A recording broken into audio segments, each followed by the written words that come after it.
محترم پروفیسر صاحب د هوس تندې راخیستی و او ګلمکۍ د مارکس غم. نه په اتفاق پکې پراته دي، خو خبره ادیره ده، عجیبه ده.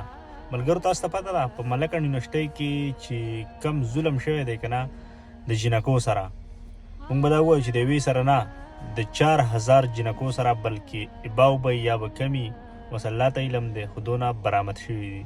کمرې ته راشه او قلم راواله او د خپلې خوښې نمبرې ځان له ورکړه. لکه څومره د افسوس خبر ده که نه مړه لعنت دي په هغې نمبرو باندې او په هغې سمیسټرو باندې او په هغې تعلیم باندې چې عزت دې پکې ځي.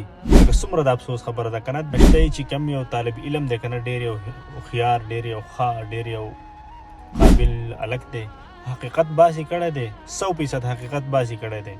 دا را سره واورئ.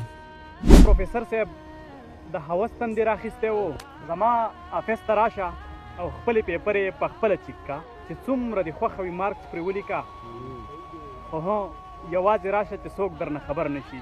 محترم پروفیسر صاحب د هوس تندې راخیستی و او ګلمکۍ د مارکس غم. د شپږم سیمسټر د فاینل اگزام نه پس د ګلمکۍ خپې درنې شوې. په رحم کې د یو بې رحمه انسان پروفیسر زناور ناجایزه اولاد لتې ټکول شروع کړل او چې د دغې وزن د برداشت کولو دپاره یې ورته د رښتې ووې نو پروفیسر صاحب انکار وکړو. د هاسټل چوټیانې په کېدو وي زه به کور ته څنګه ځم په دې سوچ کوو او د هاسټل پنکې ته یې 2 ساګانې ځوړندې کړې او کور ته لاړه. مراد سر افسانچه ده دا 2 ځوړندې ساګانې.